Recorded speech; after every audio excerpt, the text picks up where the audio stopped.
Now, you've probably heard of Intel graphics before.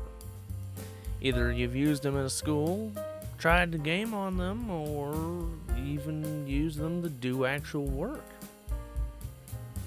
But today, we're gonna see how the integrated graphics hold up in this 4-year-old laptop.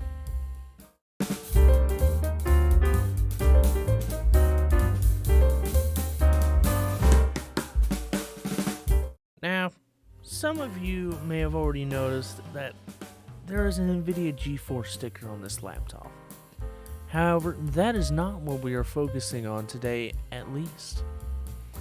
What we are interested in is the integrated graphics of the i5 7300HQ in this laptop.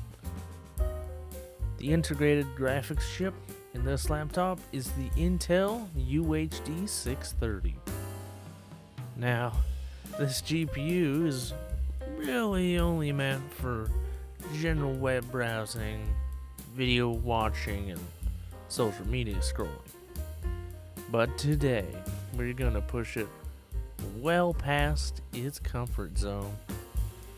First up on the benchmark list is games. Now, the games we will be playing here consist of AAA titles and indie games that I quite like and tend to be pretty resource intensive. First up is Minecraft, and no surprise, it runs fine.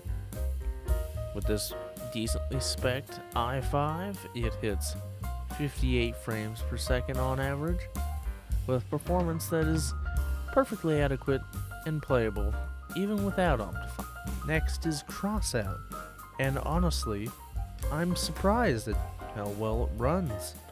With low settings at 41 frames per second, with performance that is actually notably worse than an older laptop I used at the library to play Crossout in the past.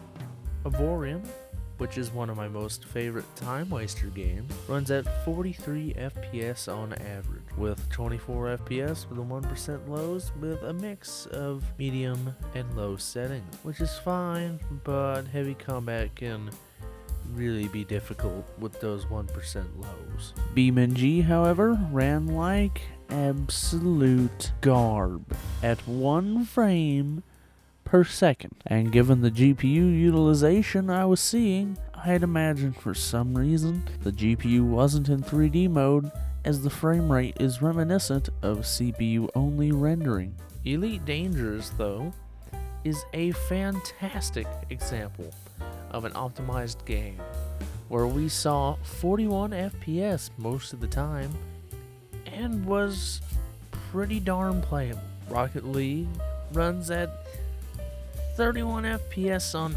average at 1080p, so you can definitely get away with your esports needs. Although, near goals, the performance could drop a fair bit, hence the 1% lows. Shadow of the Tomb Raider runs at 10-ish FPS at 720p with the lowest settings for roughly a minute before crashing, which obviously isn't great. I decided to also throw in a 3D Mark benchmark just for good luck, and the score was not great. With a graphics score of 338, it performed about the same as a 9800 GTX. Roughly anyway, it actually performed worse. And that was a graphics card that was released in 2008. Now we shall find out just how well an Intel integrated graphics chip holds up for modern tasks. For doing anything web related, the Intel UHD GPU in this laptop is perfectly adequate. Discord is perfectly usable, and I have no issues even on the absolute heaviest of servers. Heavy modern websites like Facebook Load and run flawlessly. And unlike the G3, you can actually use the Facebook Marketplace. Wow! The same can be said for YouTube, where you can easily watch 4K videos at a locked frame rate with no dropped frames. Reddit is able to be browsed perfectly fine as well, where scrolling is butter smooth. Web apps such as Google Docs and Google Slides work flawlessly as well, which is to be expected. It was designed for general usage on the desktop after all. While this particular variant of Intel's UHD graphics is actually not totally trash, there are other older and far slower GPUs also made by Intel, which I would not recommend to use for obvious reasons. It's not like I can recommend you to go out and buy this as a GPU, as you either have it in your Intel CPU or you don't. Simple as that. While you can game on the integrated graphics, at least on this laptop specifically, almost anything would be better.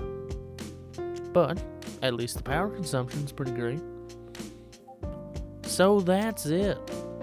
Make sure to like and subscribe and check out my Patreon, where videos on this channel will go up 24 hours early, as well as funny bloopers from the filming process and other random bits. Anyways, DDT out.